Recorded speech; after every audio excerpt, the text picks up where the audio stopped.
الحمد لله رب العالمين والعاقبة للمتقين والصلاة والسلام على سيد المرسلين وعلى آله وصحبه أجمعين. أما بعد، اللهم صل على سيدنا محمد وعلى آل سیدنا محمد وبارک وسلم۔ اللہ تبارک و تعالیٰ کا بے حد فضل ہوا، کرم ہوا کہ اللہ تبارک و تعالیٰ نے ہم سب کو ایمان والا بنایا، ایمان والے گھر میں پیدا فرمایا۔ یہ اللہ کا بہت ہی بڑا احسان و کرم ہے۔ اللہ نے ہم سب کو ایمان عطا فرمایا۔ ایمان کے ذریعہ دنیا و آخرت میں فلاح حاصل ہوتی ہے۔ ایمان کے بعد ہر چیز کا نظام اور سسٹم میں ایک ترتیب ہوتی ہے جس کا سمجھنا، حاصل کرنا بے حد ضروری ہے۔ مسلمان اپنے اسلامی کیلنڈر کو بھول چکا ہے۔ کیلنڈر کے ذریعہ ماضی، حال، مستقبل کا محاسبہ میں آسانیاں پیدا ہوتی ہیں۔ اسلامی ہجری کیلنڈر کی ابتدا کب سے ہوئی؟ محرم الحرام اسلامی سال کا پہلا مہینہ ہے، یعنی محرم الحرام سے ہجری سال کا آغاز، ذی الحجہ پر ہجری سال کا اختتام ہوتا ہے۔ نیز محرم الحرام ان 4 مہینوں میں سے ایک ہے جنہیں اللہ تعالی نے حرمت والے مہینے قرار دیے ہیں۔ اس ماہ کو حضور اکرم صلی اللہ علیہ وسلم نے اللہ تعالی کا مہینہ قرار دیا ہے۔ یوں تو سارے ہی دن اور مہینے اللہ تعالیٰ کے ہیں، لیکن اللہ تعالیٰ کی طرف نسبت کرنے سے اس کی فضیلت ظاہر ہوتی ہے۔ ماہ محرم کی ایک فضیلت یہ بھی ہے کہ اس مہینے کا روزہ رمضان المبارک کے بعد سب سے افضل ہے۔ حضرت علی رضی اللہ تعالی عنہ سے روایت ہے کہ میں حضور اکرم صلی اللہ علیہ وسلم کے پاس بیٹھا ہوا تھا۔ ایک صاحب نے آ کر پوچھا، یا رسول اللہ صلی اللہ علیہ وسلم، رمضان المبارک کے بعد کس مہینے کے روزے رکھنے کا آپ مجھے حکم دیتے ہیں؟ تو حضور اکرم صلی اللہ علیہ وسلم نے فرمایا کہ اگر رمضان کے مہینے کے بعد تم کو روزہ رکھنا ہو تو محرم کا روزہ رکھو، اس لیے کہ یہ اللہ کا مہینہ ہے۔ اس میں ایک دن جس میں اللہ تعالیٰ نے ایک قوم کی توبہ قبول کی اور دوسرے لوگوں کی توبہ ہی قبول فرمائیں گے۔ جس قوم کی توبہ قبول ہوئی وہ قوم بنی اسرائیل ہے۔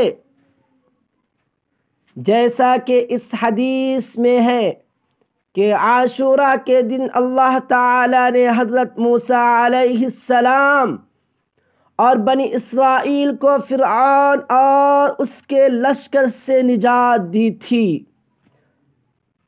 سوال یہ پیدا ہوتا ہے کہ اسلامی سال کی ابتدا ماہ محرم سے ہی کیوں کی گئی، جبکہ نبی اکرم صلی اللہ علیہ وسلم کی ہجرت مدینہ منورہ کی طرف سے ماہ ربیع الاول میں ہوئی تھی؟ جواب سے پہلے چند ایسے امور کا ملاحظہ فرمائیں جن کے متعلق تقریباً تمام مورخین متفق ہیں۔ ایک ہجری سال کا استعمال نبی اکرم صلی اللہ علیہ وسلم کے عہد میں نہیں تھا، بلکہ حضرت عمر فاروق رضی اللہ تعالی عنہ کے عہد خلافت میں صحابہ کرام کے مشورے کے بعد 17 ہجری میں شروع ہوا۔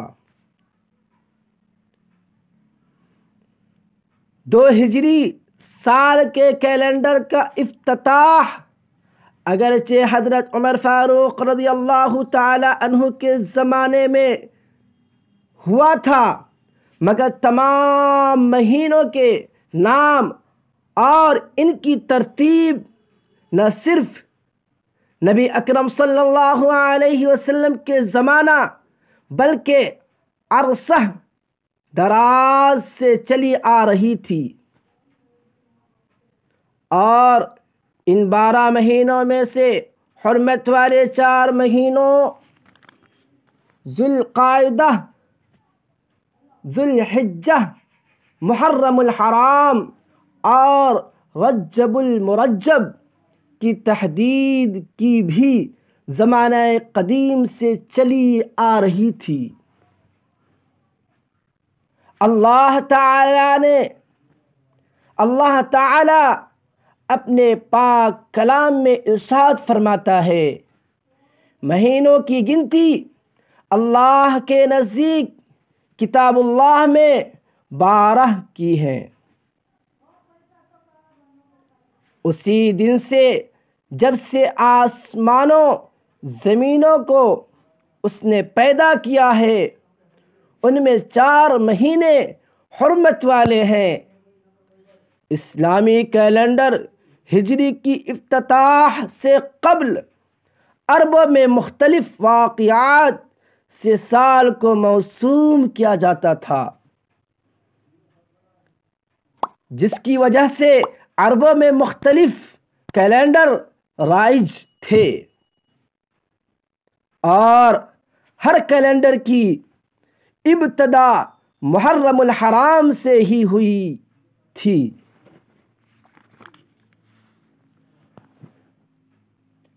اب جواب عرض ہے، حضرت عمر فاروق رضی اللہ تعالی عنہ زمانہ خلافت میں جب ایک نئے سال، نئے اسلامی کیلنڈر کی ابتدا کو نبی اکرم صلی اللہ علیہ وسلم کی ولادت یا نبوت یا ہجرت مدینہ منورہ سے شروع کرنے کے لیے مختلف مشورے دیے، آخر میں صحابہ کرام کے مشورے سے ہجرت مدینہ منورہ کے سال کو بنیاد بنا کر ایک نئے اسلامی کیلنڈر کا آغاز کیا گیا۔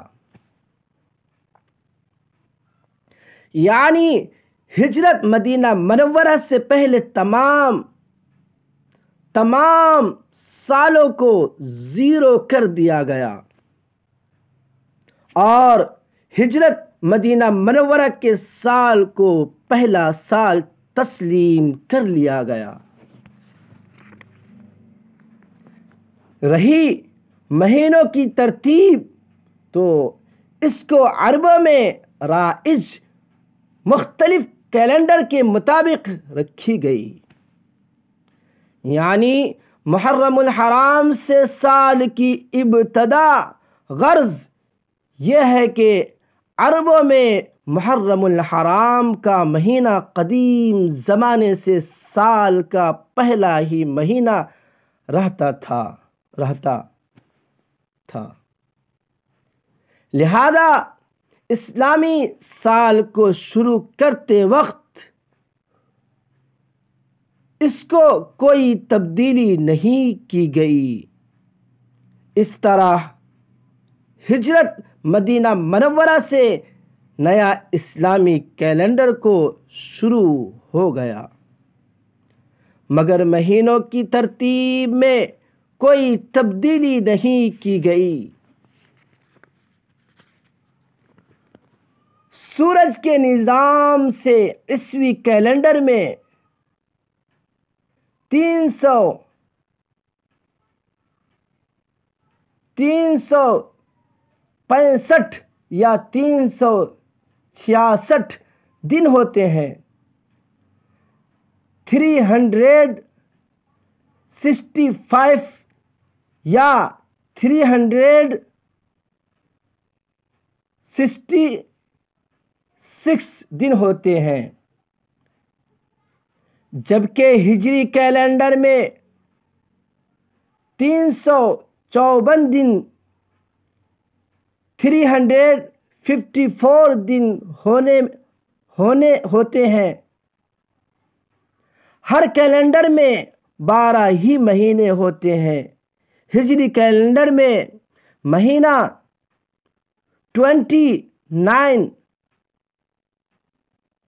29 یا 30 دن کا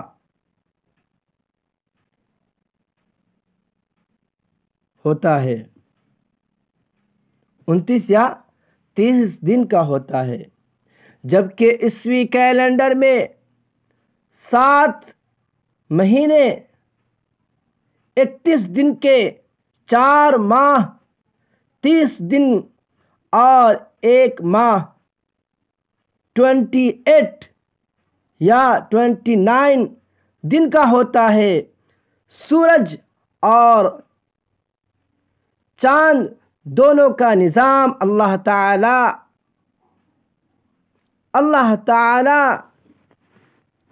تعالی ہی نے بنایا ہے۔ سورج اور چاند دونوں کا نظام اللہ تعالی ہی نے بنایا ہے۔ شریعت اسلامیہ میں متعدد عبادتیں ہجری کیلنڈر سے مربوط ہیں۔ دونوں کیلنڈر میں 10 یا 11 روزہ کا فرق ہونے کی وجہ سے، یعنی مخصوص عبادتوں کا وقت ایک موسم سے دوسرے موسم میں تبدیل ہوتا رہتا ہے۔ موسموں کی تبدیلی بھی اللہ تعالیٰ کی نشانی۔ ہمیں اس پر غور کرنا چاہیے کہ موسم کیسے تبدیل ہو جاتے ہیں، اور دوسروں کو بھی اس پر غور و خوض کی دعوت دینی چاہیے۔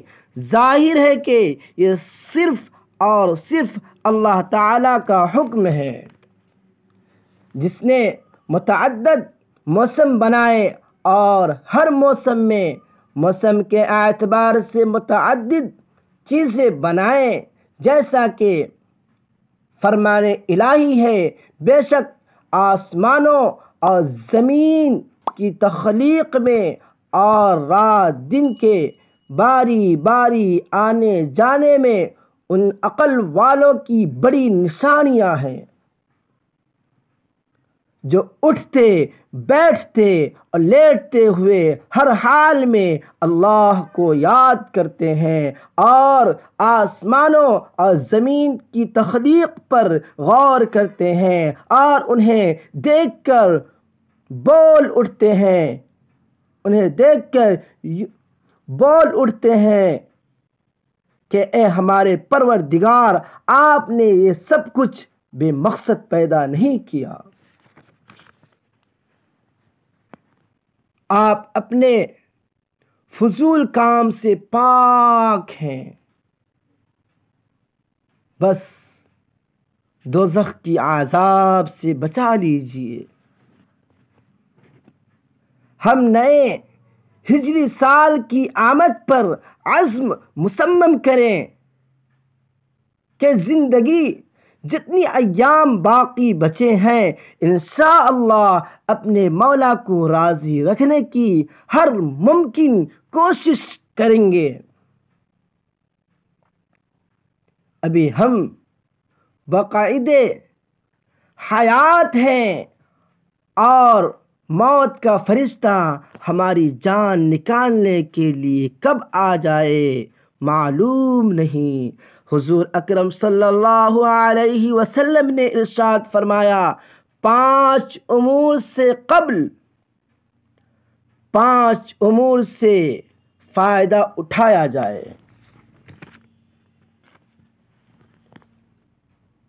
بڑھاپا آنے سے قبل، جوانی سے مرنے سے قبل، زندگی سے کام آنے سے قبل، خالی وقت سے غربت آنے سے قبل، مال سے بیماری سے قبل، صحت سے۔ حضور اکرم صلی اللہ علیہ وسلم نے ارشاد فرمایا کہ قیامت کے دن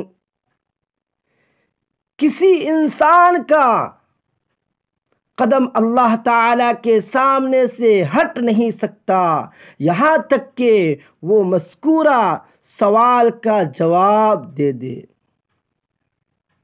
زندگی کہاں گزاری، جوانی کہاں لگائی، مال کہاں سے کمایا، یعنی حصول مال کے اسباب حلال تھے یا حرام،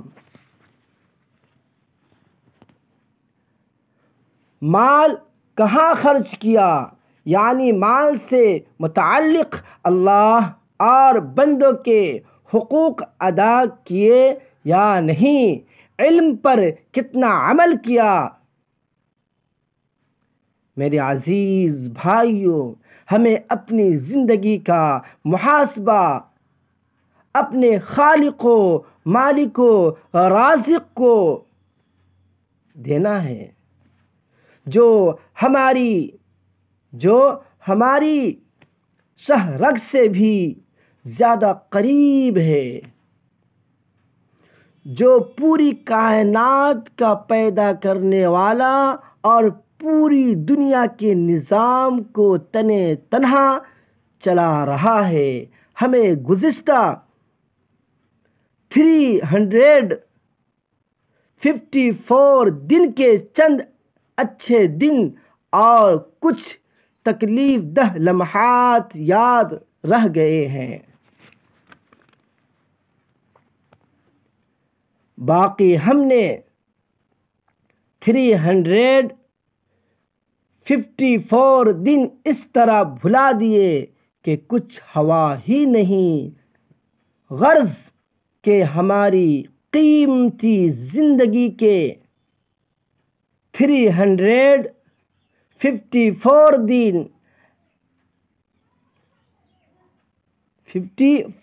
دن ایسے گزرے ہیں کچھ ہوا ہی نہیں۔ حالانکہ ہمیں ہجری سال کے اختتام پر یہ محاسبہ کرنا چاہیے کہ ہمارے نامہ اعمال میں کتنی نیکیاں اور کتنی برائیاں لکھی گئیں۔ کیا ہم نے امسال اپنے نامہ اعمال میں ایسے نیک اعمال درج کرائے کہ کل قیامت کے دن ان کو دیکھ کر ہم خوش ہوں، ہمارے لیے دنیا و آخرت میں نفع بخش بنے۔ یا ہماری غفلتوں اور کوتاہیوں کی وجہ سے ایسے اعمال ہمارے نامہ اعمال میں درج کیے گئے جو ہماری دنیا و آخرت کی ناکامی کا ذریعہ بنیں۔ ہمیں اپنا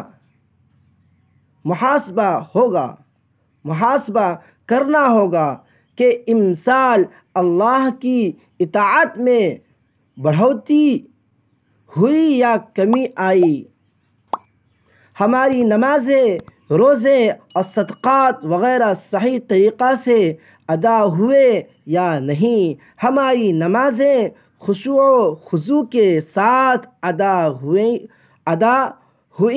یا پھر وہی طریقہ باقی رہا جو بچپن سے چلا آ رہا ہے۔ اللہ تعالی ہم سب کو حفاظت فرمائے۔ روزوں کی وجہ سے ہمارے اندر اللہ کا خوف پیدا ہوتا ہے، یا صرف صبح سے شام تک بھوکا رہنا؟ ہم نے یتیموں اور بیواؤں کا خیال رکھا یا نہیں؟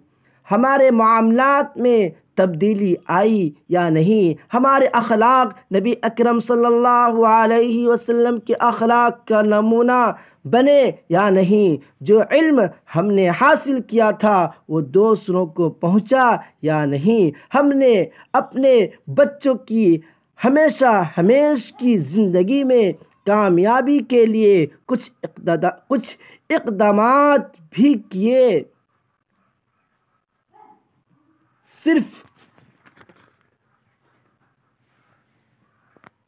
ان دنیاوی تعلیم اور ان دنیاوی سہولیات فراہم کرنے کی ہم انسانوں کی ایذائیں پہنچائی یا ان کی راحت رسانی کے انتظام کیے؟